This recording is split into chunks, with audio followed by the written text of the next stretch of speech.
In this video, we're going to do a learning activity. So this is where you will work along with me and complete the activity as you watch the video. So we're going to start with the files as they were when we left them after the last activity. So you want to make sure that you have those updated files the way they were at the end of the activity. So make sure they're updated. This is what it looked like. What we're going to be adding this time, in fact, this activity and a couple more, is we're going to make our web pages responsive. Now, what responsive means is that it adapts to the size of the screen. So there are lots of different devices, and they have different sizes. So a desktop is very different than a phone. So when you're going to look at a web page on a desktop, it will look different than it does on the phone. So being able to design your web page so that it looks good both on a desktop and a tablet and a phone is an effective way to do web pages. In the olden days, when everybody looked at web pages on a desktop, we simply could create one design and it just was the same, with the desktop was a little bit bigger, a little bit smaller, didn't matter. But now that we have these other kinds of mobile devices, it's important to be able to adapt our page for all these kinds. This is called responsive web design. And you notice that I'm going to be working on W3 School's CSS tutorial. It has some good information on how to make things responsive. One thing you want to do is set the viewport. By the way, this is something that we're already doing. So this is already in our overhead where we set this viewport. We've already done that. So that's pretty straightforward. But important. Now, to make things responsive, one way to do it is to build it on a grid system. So the standard way to do this is to divide a web page into 12 grids. And then to design it by saying, I want this section, this particular layout, their very first section that is highlighted in purple, it covers all 12 columns. So this is something that spans the entire page. This next section spans 3 columns. This middle section spans 6 columns. This right section spans 3 columns. And then the bottom one spans the entire page, or all 12 columns. Here's an example of what that looks like. So this page has been designed that it keeps things in that same layout, no matter how small, how narrow you make the page, or how wide you make the page. So even though there are always 12 columns, the column is a different size based on the screen width. All right, so when it's very narrow, then each of those columns are very small. When it's very big, each of those columns is wide. But the layout stays the same as the screen size changes. So we're going to do this. So we want to build this in our system. So we're going to follow along with this tutorial and do the things it does. Now, I recommend just copy pasting. These are actually pretty easy to copy paste from here. What we're doing here for the box size, well, a couple of things. Number one, this means, the asterisk means it's going to apply to every element. So we're making this change for every element on all of our web pages. And the property that we're changing is box sizing. So remember the CSS box model? It has the content and the padding, then the border and the margin. Well, by default, this property box sizing, right, is content box. And what that means is that when we set the height and the width of an element, what we're defining is the height and the width of the content. And then on top of that would be padding would be added and border would be added and margin. So if we had some content that was 100 pixels and we set it to be 100 pixels wide, it would actually take up more space than that on the web page. It would take 100 plus whatever the padding was, let's say it was 20, plus whatever the border was, let's say it's 2. Now we're up to 144, right? Because we get 20 on the right, 20 on the left, 2 on the left, 2 on the right. Now we're up to 144 wide, even though we specified that it was 100 pixels wide, plus whatever the margin is.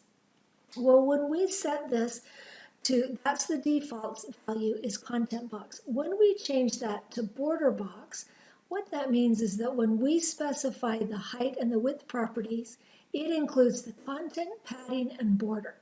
So it covers everything from the outside edge of the border, everything inside the outside edge of the border. So when we say it's 100 pixels wide, then the element is actually 100 pixels wide from border to border, plus whatever margin there is. So we still have to add in whatever margin we have set. But the whole visible part, so from border to border is what we have to. And for our responsive web design, we want that. So we're going to put this property in our style sheet. Now we're going to want this to go at the very top so that it applies right from the very beginning. So that all the sizings that we specify are specifying the size of the element from the outside edge of the borders. The next thing we want to do is to define these columns. Now here is a series of 12 style rules. And notice that they're classes, because that's what the dot means. It means it's a class whose value is column/-1. This means that we will add this class to any element that we want to span one column. And when we do that, then it's going to take up 8.33% of the web page.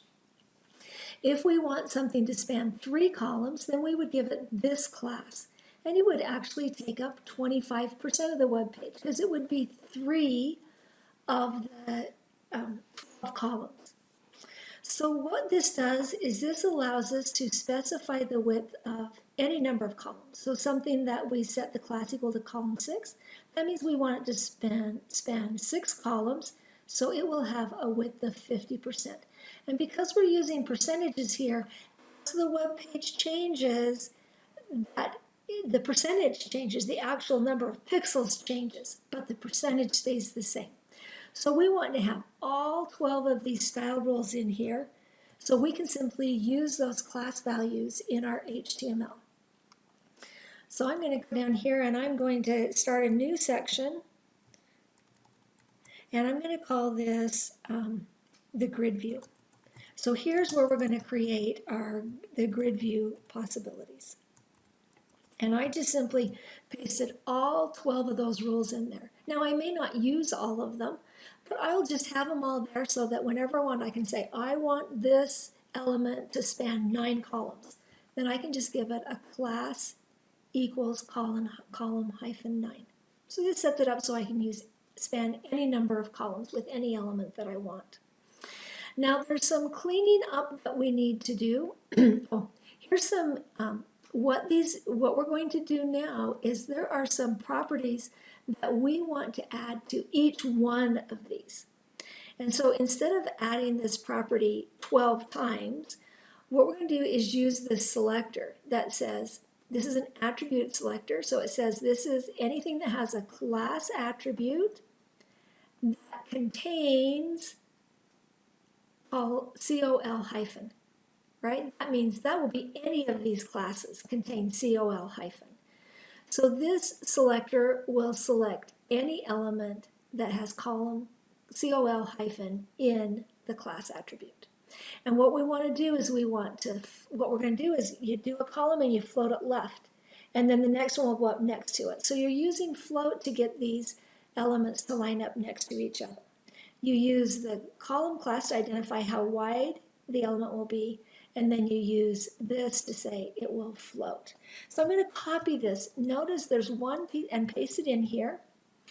We need to float left, and we're adding a padding to everything. So there's a little bit of space between each element, all right? We do not need this border, so be sure and remove that red border. That was just used to identify it. So you can see the outer edge, which helps during development. You might want to do that.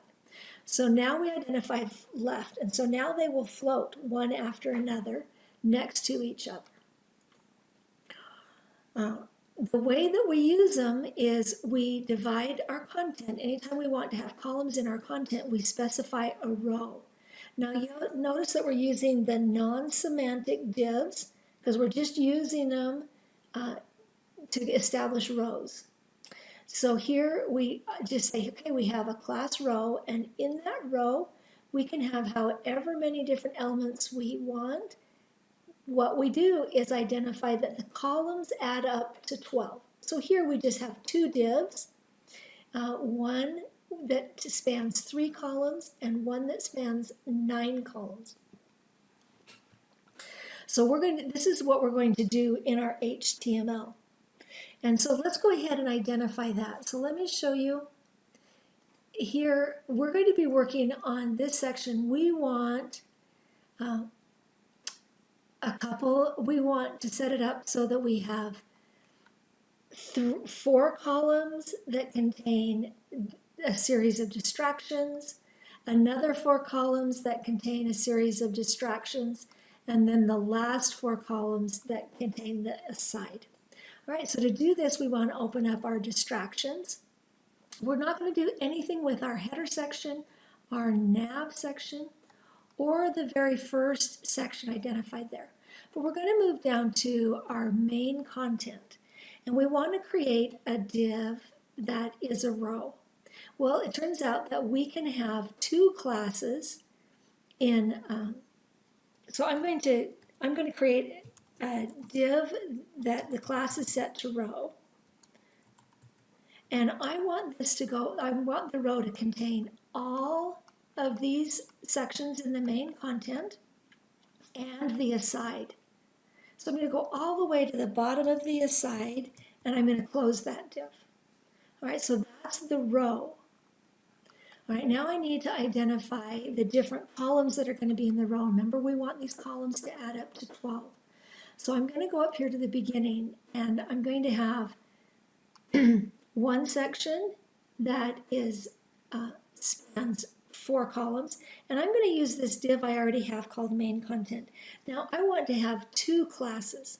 I want to have my column class, and this one, remember, is spanning 4, so this is a span of 4 columns, so I'm going to use the col-4, and I want to keep the main content because I don't want to lose those settings, those style settings that we had for main content. So you can have 2 class values by simply putting a space between them. So here I have class equals to column-4 and class equals main underscore content. So this is a nice way to get 2 in the same element. And you can do that. You can have a series of many different class values as you want. Simply put a space between each one. Now I want to split this main content into 2 columns. So I'm going to put just 2 sections. And I suggest you do this if you haven't gotten updated with it. You take your section and copy paste it so that you have 4 to work with. So the top 2, I want to end that div, and then I want to create another div and for my second column. All right, so this is a div, and I'm going to take off the end first here. So this is my div, and I want it to be class equals, and I want it to be a 4 column span, so I'm going to do column-4, and I also want this to be main content because it really does contain those sections where I want the images floating right and the different coloring. And there's 1 section, there's 2, and then I'm going to close that div. Wonder how I already had a closing div there. Well, there you go. It already had a closing div after, I'm not sure why. And then the third one is this aside is my 3rd column. So I'm going to do my div here. And I want this one to be class equals column-4. So this is a 4 column span for the aside. But this one I don't want to be main content, right? I don't want those same styles for the main content. So I'm just going to leave this as 1. And then I'm going to come down and close it. Now remember, this is the one that closed the row. So I need to have another closing div for that column. So now I should have 3 columns, and then they should be entirely surrounded by a row. So I save that, And I come back and refresh my page. And let's see what we've got going here. Oh, I have to update my style too.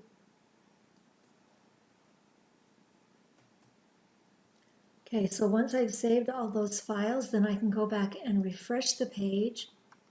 And there we have established 3 columns. So there's the one column with 2 sections in it, the next column that spans 4 columns there, and the third one. So you should have 3 evenly spaced columns. So there we've divided it, in our page, into grids. Notice that we have several that span the whole thing. We have this paragraph, right, that top section that spans the whole thing. We have this UL, the navigation list. We have this heading 1, and we have the footer down here. Uh-oh, that footer isn't quite right. Let's go check that out. That footer should be, let's see if I've got this quite right. Go make sure that I've got my div up here, because that footer should be outside of the row. So there's my class row. There's my column 4. That ends the column 4. We begin another column 4 and close that column. We begin a third one, column, and that ends the div, and that div, and then the footer starts.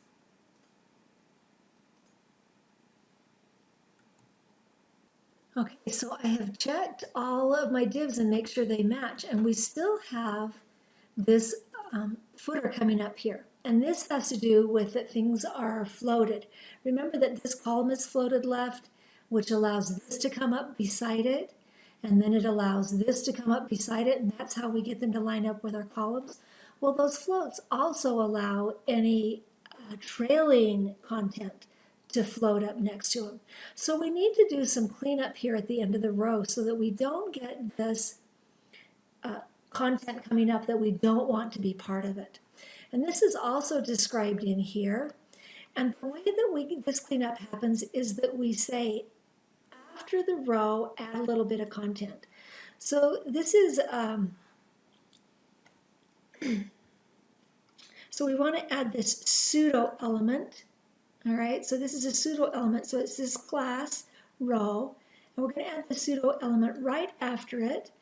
And we can actually add content here, like we could add an image or some words or something, but we don't really want any content, but we want to be able to apply. So we're going to just do an empty, the content be empty, but we're going to use the clear property to make sure that nothing else floats next to it.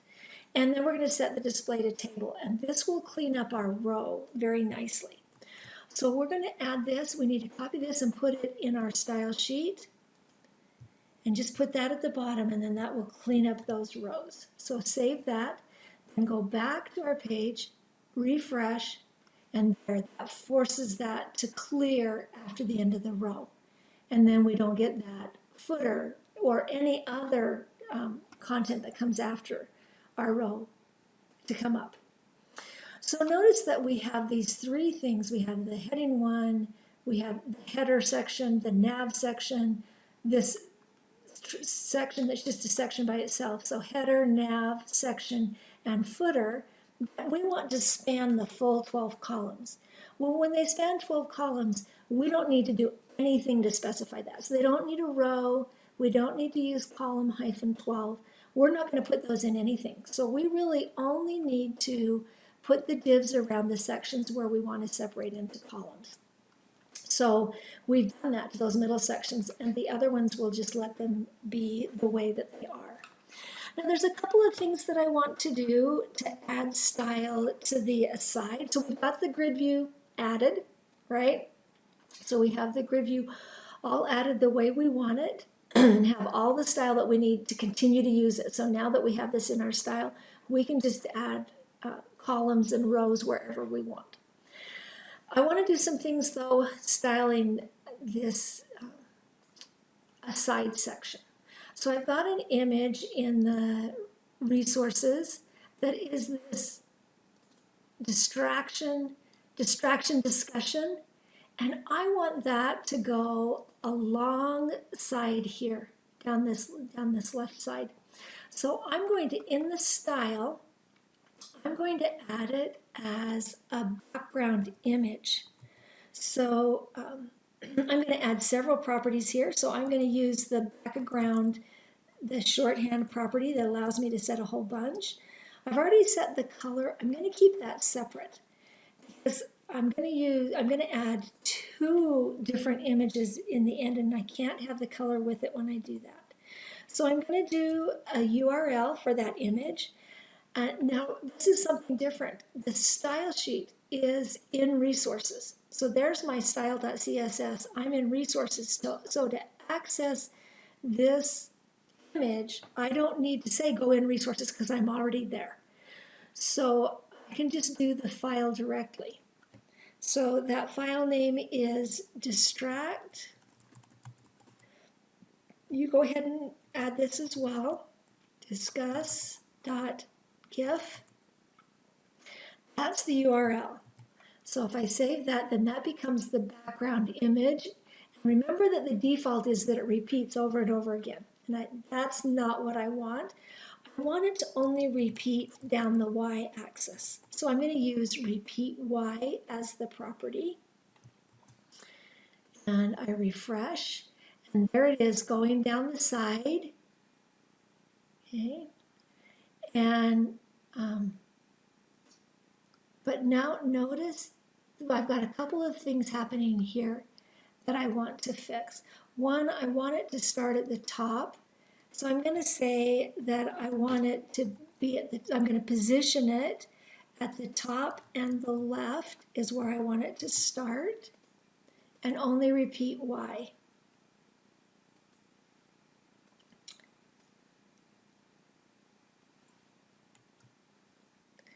Okay, now I'm going to move that background color underneath it so that it'll add that background image and then still apply the color. So I'm just going to, oops, I don't need it twice.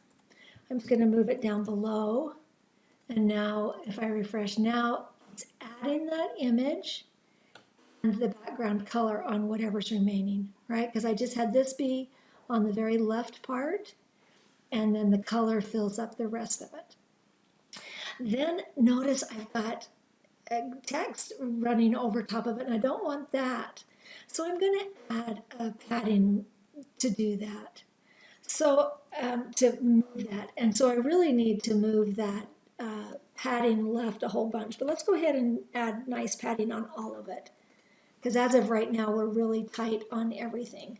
So I'm going to go ahead and put, you do this too, put 24 pixels for the top. Remember that these, when you put four numbers, it's top, right, goes clockwise, top, right, bottom, left.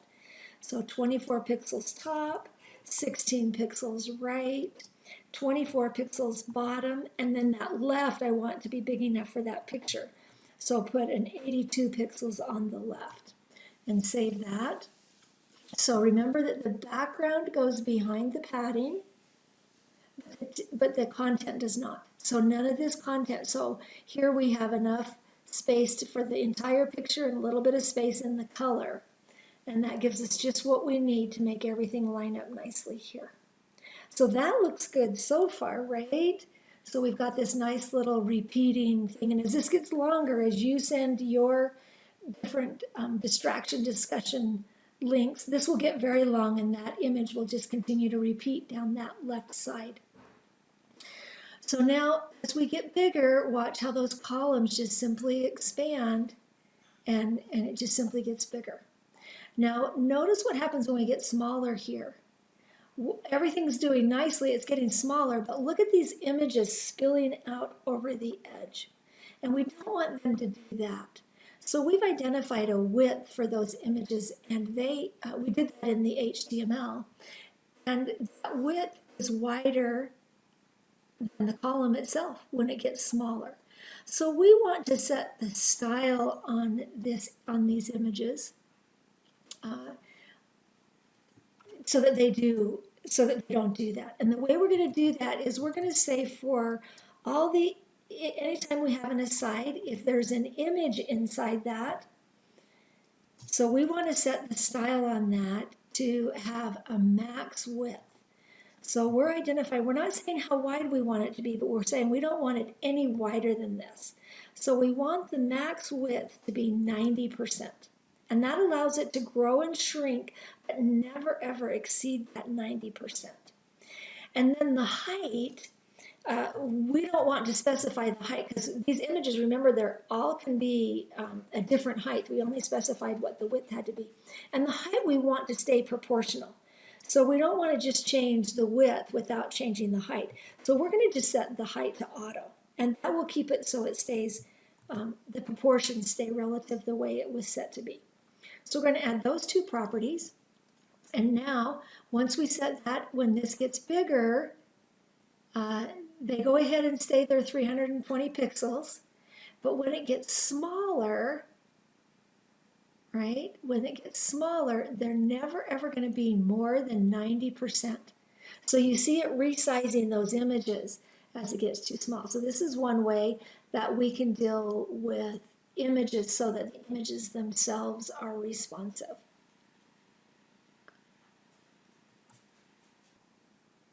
And that's it for this activity. So go ahead and make sure that your page is looking like this and has all the style to do that. Yours, of course, will have different content because you will have repeated your sections